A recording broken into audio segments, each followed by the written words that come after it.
欢迎收看《晋级的台湾》，我是吴嘉芬，带您来看平凡人的精彩人生。首先带您看一道奇特的料理啊，可能鱼呢大家都有吃过，但你有吃过来自深海、头上长着灯笼的安康鱼吗？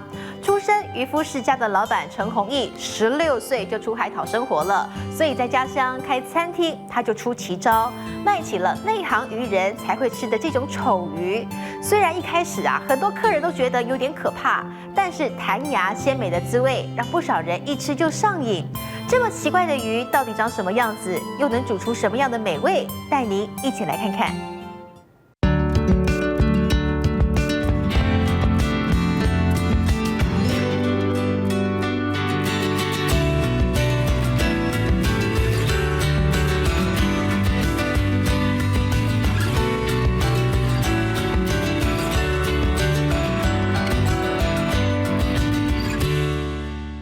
安康鱼黑色的可以说整年都有啦，就是红色的量会比较少。这个市面上应该台湾只有这边跟东港有而已。一开始不敢吃啊，不敢看到会好像很恐怖。看这种鱼长得好像外星人哦，就看着很奇怪，就把它点来吃看看，然后吃一次就上瘾了啊。长着一张大嘴巴、有点可怕的安康鱼，就是饕客口中赞不绝口的美味。当过渔夫的陈弘毅，把没人敢吃的丑鱼变成又酥又香的好料。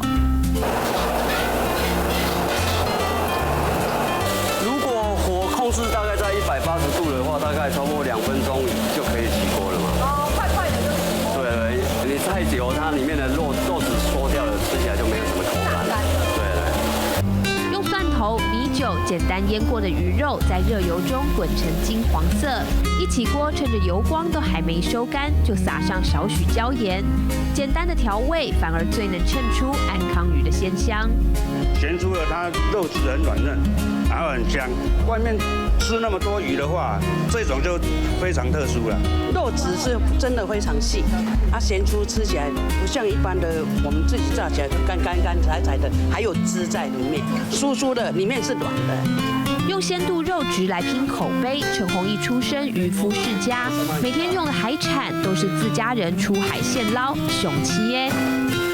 老板，像我们这边就是其实你们每天都会来拿货吗？是啊，每天都会来拿货。这就直接送到我们就是直销中心在煮东西的地方。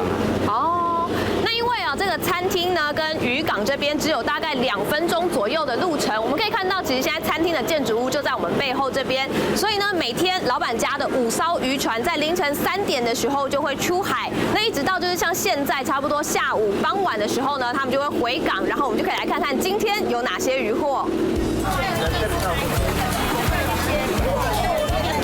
小心哦，小心。老板，今天刚上来有什么鱼？有那个黑口跟肉鱼啊，还有鲜酥啊、印章鱼啊，刚好又有抓到那个安康鱼嘛。今天这一艘船才抓到2只而已。哦，所以量都不一定的。对，有时候可能一天抓10几斤，有时候一天抓1、2只也有可能。像今天就是珍贵的2只。对，这一艘船只抓到这2只。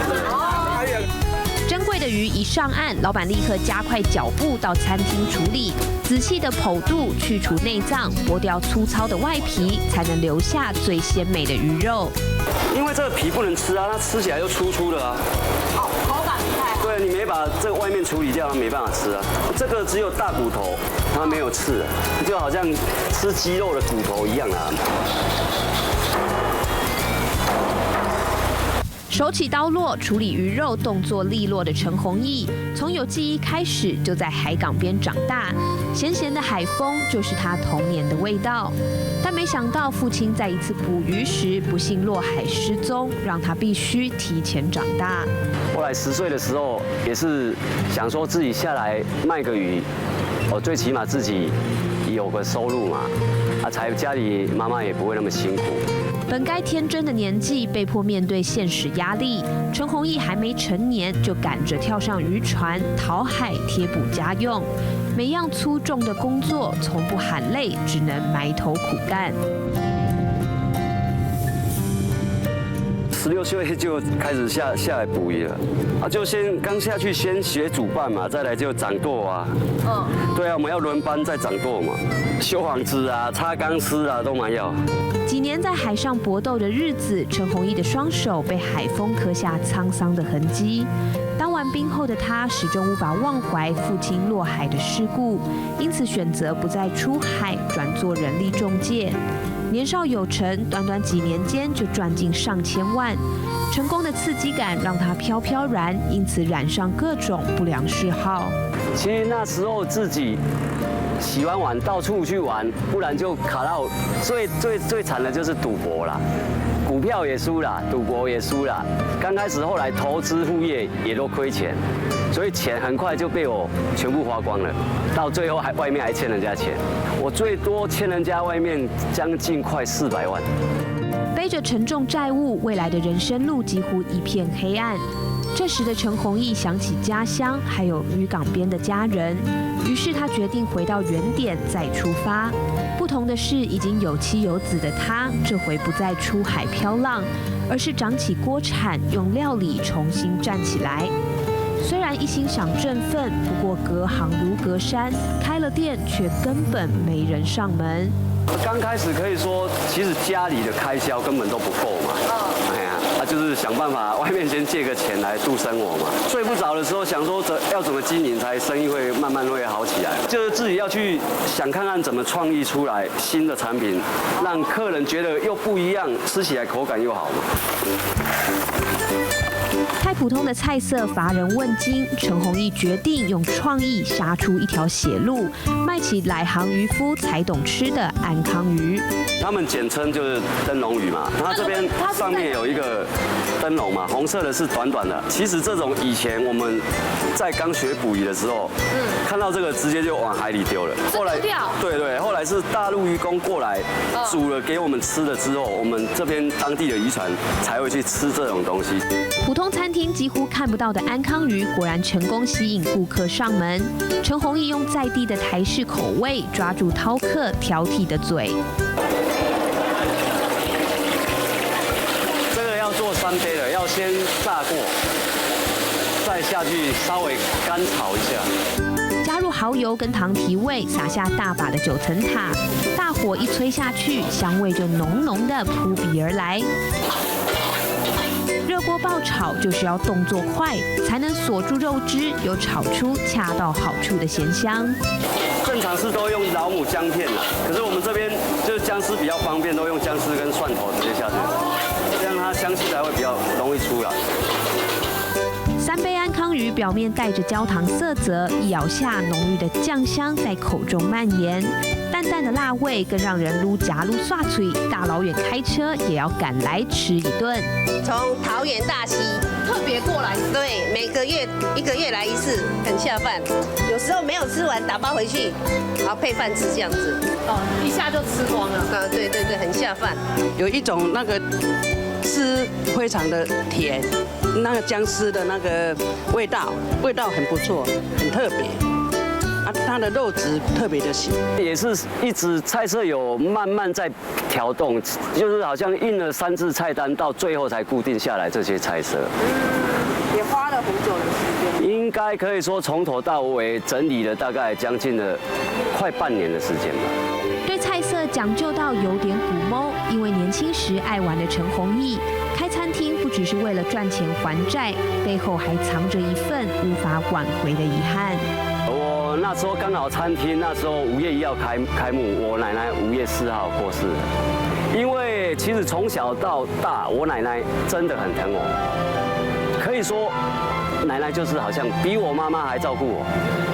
到她过世那时候，我才决定说，再这样子挥泪嘛不是办法。洗心革面，戒毒打拼，只为了让在天上的奶奶能看见。窝在炎热的厨房里，陈弘毅面对的除了身体的劳累，更多的是心头的伤痛。一边想说要怎么还钱，一边又要处理丧事。其实那时候的感受就是回想起来，如果年轻会想的时候，现在不会说连钱也没了，最亲的人也没了。如果有机会的话啦，下辈子再做他的孙子，把毒戒掉，不要再赌博，做给他看。把这份无法诉说的承诺放在心里，陈弘毅将儿时怀念的单纯滋味融进他的菜色中。简单的鱼汤就是海港边最朴实的味道。红色的安康鱼，红色煮汤煮火锅比较适合，它肉质比较 Q 嘛。我们在煮大概都差不多9分熟左右了，因为你煮太久肉质会老掉嘛。鱼汤用葱姜加点米酒，简单滚个3分钟。最后起锅前还有一招小撇步，因为你鱼肉如果没有盐巴的话，它鲜度跑不出来，所以我们就正常我们在煮，我们不会把盐巴放在里面，就是会先把它放在碗里面，到时候就用它的热气把那个盐巴冲散就好了，这样吃起来跟你加在里面煮的味道是不一样。但是虽然其貌不扬，那个肉质确实鲜美，汤头也好吃的。那个肉质的话，有点像那个鲈鳗。它这个 QQ 的，很有弹性，很有胶质。我爸爸90几岁了，没有牙齿，他爱吃这个，他也说他都没有牙齿，都没有装假牙，他说很好吃。客人一句句好评，就是陈弘毅最大的动力。带着老婆儿子在摊位上忙前忙后，虽然忙碌，却显得乐在其中。其实我现在反而比较喜欢吃现在的生活，工作完回去没事情，喝个2、3瓶、3、4瓶啤酒，就洗个澡去睡觉。踏实吗？真的很踏实，反而以前赚多钱的时候没有现在的踏实。就像海滩上的浪花潮起潮落，陈弘毅从年赚数百万的成功，到赌博负债、亲人离世的低潮，唯一不变的是他骨子里家传的坚毅渔人精神，让他把点点滴滴的人生味化为餐桌上的一道道美味。